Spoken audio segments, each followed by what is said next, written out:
Hey, what's going on everybody? It's ETAPRIME back here again. Today we're going to be facing off the all-new MSI Claw against the ASUS ROG Ally. This is something I've had a lot of viewers asking about, so I figured I'd go ahead and make a video. And we're really going to focus on watt-for-watt performance, so we will be running some benchmarks. We're also going to be testing some games. And as you know, both of these manufacturers, MSI and ASUS, have released two different variants of these handhelds. For this video, we've got the highest-end model for both. So with the MSI Claw, we've got the new Intel Core Ultra 7 155H. And for the ROG Ally, we've got that AMD Ryzen Z1 Extreme.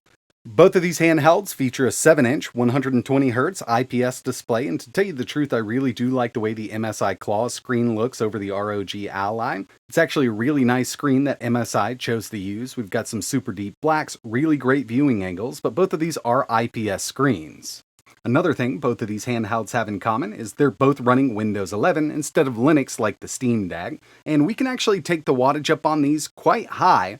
Now obviously, when upping the TDP on any of these handhelds, battery life is significantly decreased, but for the MSI Claw, at the time of making this video, from MSI Center, which is the control software that we have built in, from the manual TDP mode, we can go as low as 20 watts up to 35 on battery or 40 on wall power.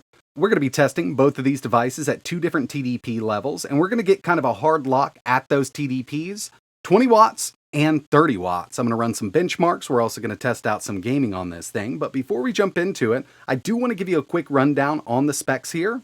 The ROG Ally has been out in the market for some time now. Lots of great updates for this handheld. It's been my favorite Windows device so far. But when it comes to the APU, we've got the AMD Ryzen Z1 Extreme based on Zen 4, 8 cores, 16 threads, a base clock of 3.3 GHz with a boost up to 5.1.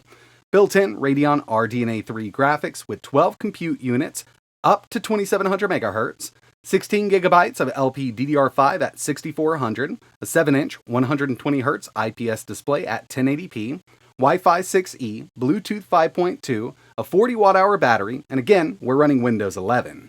Moving over to the MSI Claw, specs definitely do look greater than most of the other handhelds on the market, but it's really going to come down to optimizations from MSI and Intel. This handheld is powered by the new Intel Core Ultra 7 155H, 16 cores and 22 threads, 6 performance cores up to 4.8 GHz, and 8 efficiency cores up to 3.8. We've also got 2 low power efficiency cores up to 2.5. Now with this, we get the brand new Intel Arc Eye GPU up to 2.25 GHz with 8 Xe cores, 16 GB of LPDDR5 at 6400, 7-inch 120Hz IPS display at 1080p, and we also get Wi-Fi 7 and Bluetooth 5.4 with the MSI Claw. So with that out of the way, let's go ahead and jump into the benchmarks. And for both of these, I've got it locked at 40 watts. So we've got a 40 watt TDP on that Z1 Extreme and a 40 watt TDP on that 155H. And the first benchmark we have here is 3D Mark Night Raid. Over on the left-hand side, MSI Claw with that 155H got a total score of 23,957.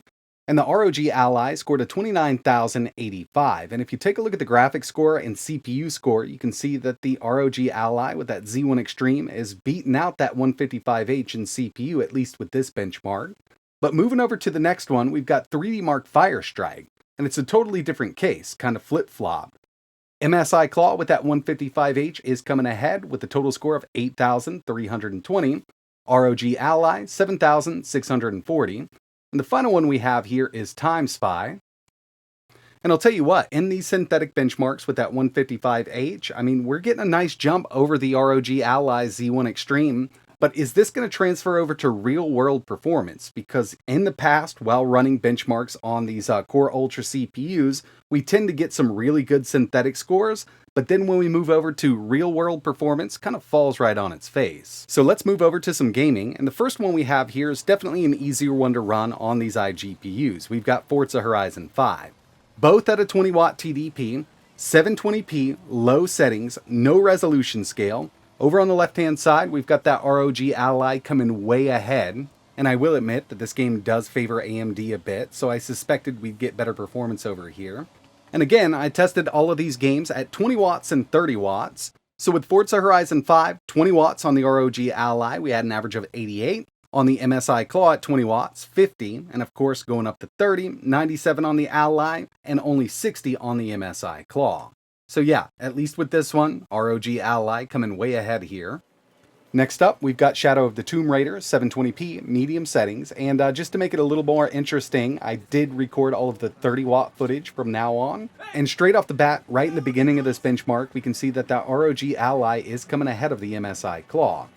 And by the end, at 20 watts on the Ally, we had an average of 59, 20 watts on that MSI Claw, average of 38. At 30 watts, jumped up to an average of 64 on the Ally, and only an average of 42 on the MSI Claw.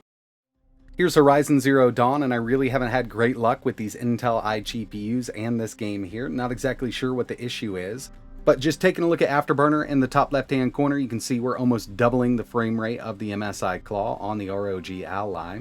And I completely understand that the Ally CPU, that Z1 Extreme, has been on the market longer, but the 155H has been in laptops for at least 2 months. I've been doing a lot of testing with it in different devices. And with this one, at 20 watts, ROG Ally, we had an average of 74. On the MSI Claw, 32. At 30 watts for the Ally, 81. Only 46 for the MSI Claw. So this is one of those games, at least right now, at the time of making this video, doesn't perform well at all on these Intel iGPUs. Another one I wanted to test here was Red Dead 2. I went down to 720p, low settings, and we are at 30 watt TDP on both of these devices. And yeah, at the end here, a 20 watt TDP on the ROG Ally, we got an average of 58. Over on the MSI Claw, 48. So it's not that much of a jump that we've seen with other games. And at 30 watts on the Ally, we had an average of 62 and 65 on the MSI Claw. So finally, we're coming ahead, and even the minimum was much higher on the MSI Claw with Red Dead 2. And the final game I wanted to test here was Cyberpunk 2077. We're at 720p, Steam Deck preset. Over on the left-hand side, you can see right there at 30 watts with that Z1 Extreme.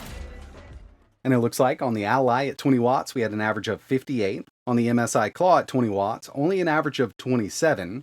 30 watts jumped up to 64 on the Ally. And on the MSI Claw at 30, it only jumped up to 42 FPS. And this is one of those games that has given me issues with these Arc iGPUs. But this is one of those games that a lot of people are going to want to play on their handheld. That's why I wanted to put it in this video. And the final thing I wanted to take a look at was just a little bit of battery life. Now keep in mind the ROG Ally has a 40 watt hour battery. The new MSI Claw actually has a 53 watt hour battery. Did some testing at a 20 watt TDP and a 30 watt TDP. Cyberpunk 2077, 720p, high settings. On the MSI Claw at 20 watts, pulling around 26.5 watts from the battery. That's total power draw. At 30 watts, 35.4. And on the ROG Ally, we're actually pulling much more power here. I do have 100% screen brightness. Ally's got that 40 watt hour battery. At a 20 watt TDP with this test here, total draw on the Ally was 27.6 watts, looking at around 86 minutes of battery life. Jumping up to 30 watts, pulling around 37.3 watts on average, giving us right there at about an hour, 64 minutes. The MSI Claw is definitely coming ahead. We've got a much larger battery also. But at 20 watts, looking at around 120 minutes, and this is kind of maxed out there, 100% screen brightness, high settings with Cyberpunk. 30 watts, looking at around 90 minutes of runtime. So yeah, I mean, with that bigger battery, lower power draw at the same kind of wattage, the MSI Claw can beat the ROG Ally in battery life for sure. So right now, at the time of making this video, the MSI Claw isn't beating out the ROG Ally watt for watt. In fact, the ROG Ally came way ahead at the same kind of wattages in most of the games, except for Red Dead Redemption 2. Also went through, tested a couple others like Borderlands 3, but the results for the MSI Claw weren't great. The ROG Ally did beat it out with Borderlands 3, and even the Steam Deck, only at 15 watts, beat out the MSI Claw at 20 and 30 watts. So they definitely have a lot of work to do. I'm really hoping for some new driver updates from Intel and MSI to really unlock the performance here. And I've said it in previous videos with the MSI Claw, I just think it's a real power struggle between the CPU power and the iGPU. Taking this thing down to 20 watts doesn't allow that iGPU to clock up much because we've got 16 cores that also need power. So disabling some of those or, coming up with some kind of different power profile would definitely help with this handheld.